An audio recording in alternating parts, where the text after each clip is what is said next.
The framers of the United States Constitution held a double-edged view of human nature.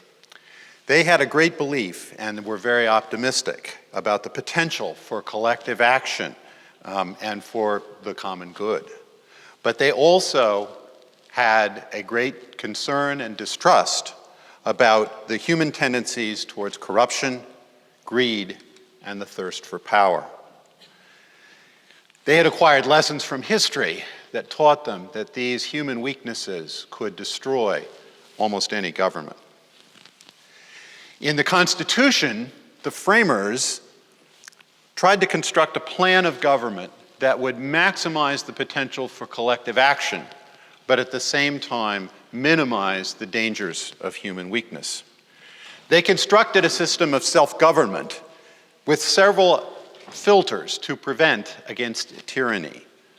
Among these were some that are very familiar, such as regular election of our government officials, including the President of the United States, a system of elected representatives in Congress to guard against the dangers of mob rule, division of authority between the federal government and the states, and a constitutional guarantee of Republican government that meant that every single government official in the United States should be part of an elected democratic government.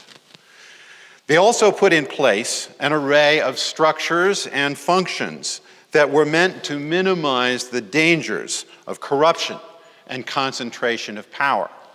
In the federal government, they created three separate government branches: the executive, the legislative, and the judiciary, each with defined and limited, distinct, separate powers. It's a concept that we call the separation of powers principle.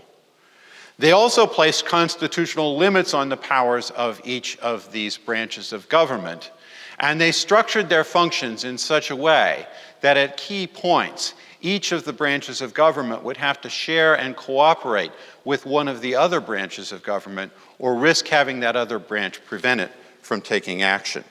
This is the idea that we often refer to today as the concept of checks and balances. In addition, the framers created an obligation for all government officials to obey the Constitution and the law.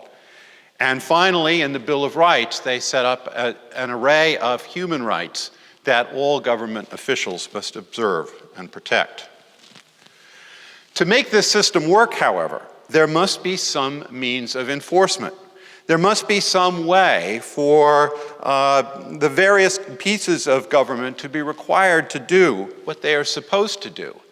And there must be some means to prevent any one branch of government from overwhelming the others. Enter another concept, one that is not specifically written into the Constitution, but that runs through its entirety, and that is the idea of the rule of law. This idea was captured in the rather gendered language of the time by saying that ours should be a government of laws and not of men. But what entity or branch of the federal government is the enforcer of the rule of law? The Constitution itself does not actually say. But in 1803, in a case called Marbury versus Madison, the Supreme Court of the United States established a position on that which became the law and which has stood the test of time. The court declared that it should be the federal judiciary that decides what the law should be, and with the Supreme Court as the final arbiter of the meaning of the Constitution. Why the judiciary? Well, a close look at the constitutional system provides some clues. To begin, the judiciary is limited in its function to deciding what are known as cases or controversies. And this gives it a limited kind of power. It's what led Alexander Hamilton, one of the framers of the Constitution, to call the federal judiciary the least dangerous branch, a branch that would be removed from the powers of the president and withdrawn from the passions of the legislature.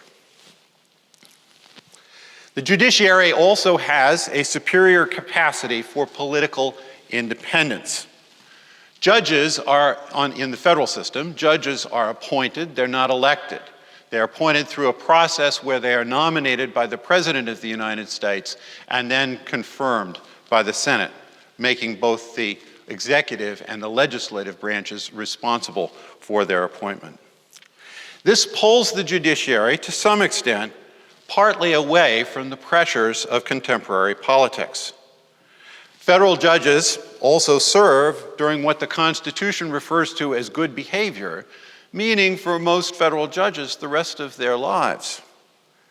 This means that they cannot be fired for rendering decisions that the political branches of government, the legislature and the executive, don't like. It also means that the political issues that are present at a time of a federal judge's appointment are unlikely to last during most of that judge's career. Additionally, the judiciary is committed to customs and habits of judgment that enhance its commitment to the rule of law.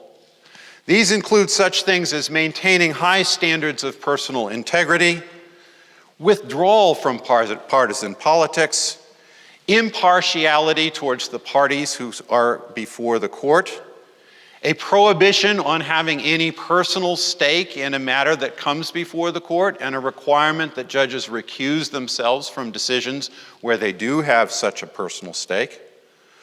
Open and largely public processes. There are no star chamber proceedings in the United States. Norms of procedural regularity and fairness towards the parties before the court. Principles of judgment that call for reasoned explanations of decisions and consistency of results. And finally, traditions of judicial restraint. But note that these various characteristics of the judiciary are not directly required by the Constitution. They are not specific constitutional commands. Instead, they are part of a long-standing tradition that has been built up over the 230 plus years of our nation's existence. They are part of what I like to sometimes call, borrowing a term from British law, the customs of the realm, or what one famous constitutional scholar once characterized as part of our unwritten Constitution. Importantly, these norms are largely self-enforced by the courts themselves.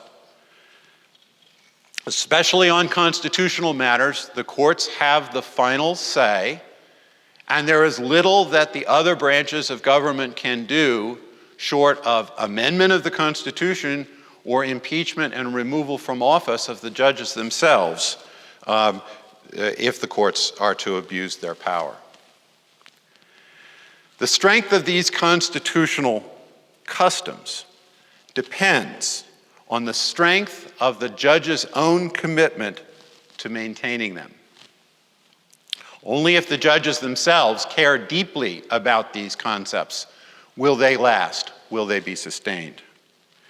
In turn, these customs of the realm in our judiciary also depend on the commitment of those who are involved in the process of selecting federal judges to maintaining them and to ensuring their continuance. That should matter more than anything else in the selection and confirmation of federal judges. The selection process will always have some political overtones, but making it overly political threatens judicial independence, and with it, the rule of law. Now, the importance of maintaining these constitutional norms is actually illustrated by an event that happened approximately 80 years ago, which has huge resonance with some of the events that are occurring today. In the 1930s, Franklin Delano Roosevelt, easily the most powerful and most popular president of the 20th century, found that the Supreme Court was frustrating some of his administrative policies. So he came up with a plan to increase the number of justices on the Supreme Court, a plan that would allow him to appoint several justices at once who would be sympathetic to his administration's policies. At the time, the president enjoyed immense popularity, and his political party had substantial majorities in both branches of Congress.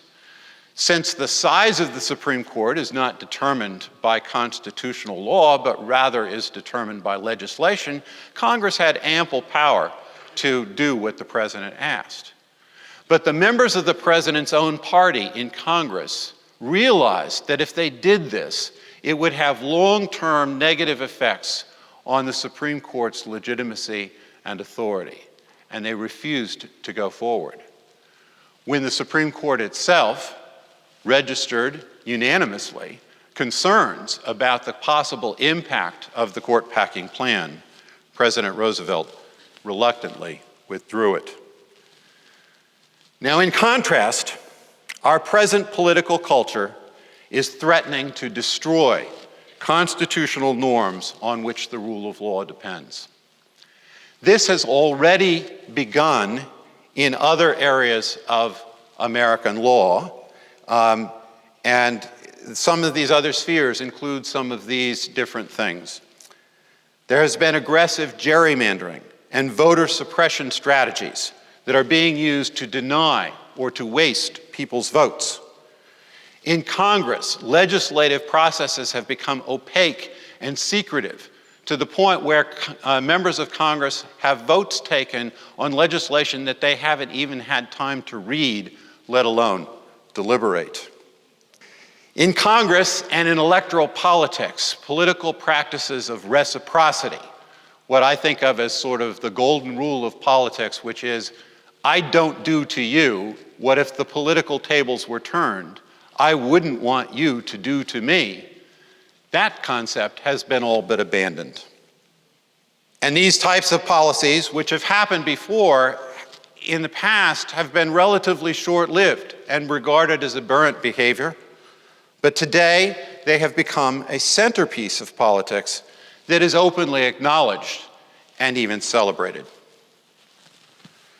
Now these same forces are worming their way into the fabric of the judiciary. 80 years ago, the idea of court packing was viewed as such a threat to the legitimacy of the federal judiciary and of the Supreme Court and of the rule of law that a political party enjoying vast power refused to do it.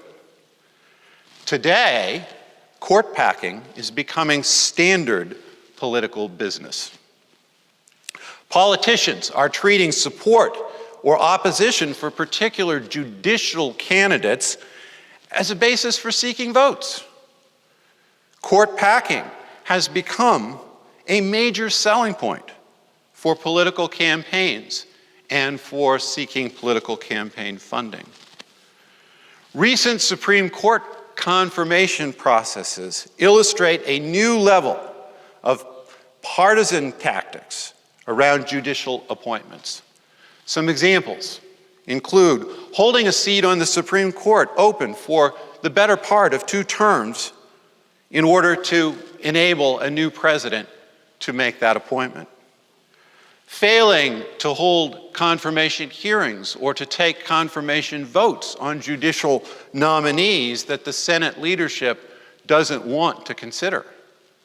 Or rushing judicial confirmation processes through for judicial nominees that the Senate leadership wants to push forward. Suppression of relevant documents in a judicial nominee's obviously relevant paper trail. Orchestrating national soft money and dark money ad campaigns, not over election of elected officials, but over the question of who should be appointed to the courts.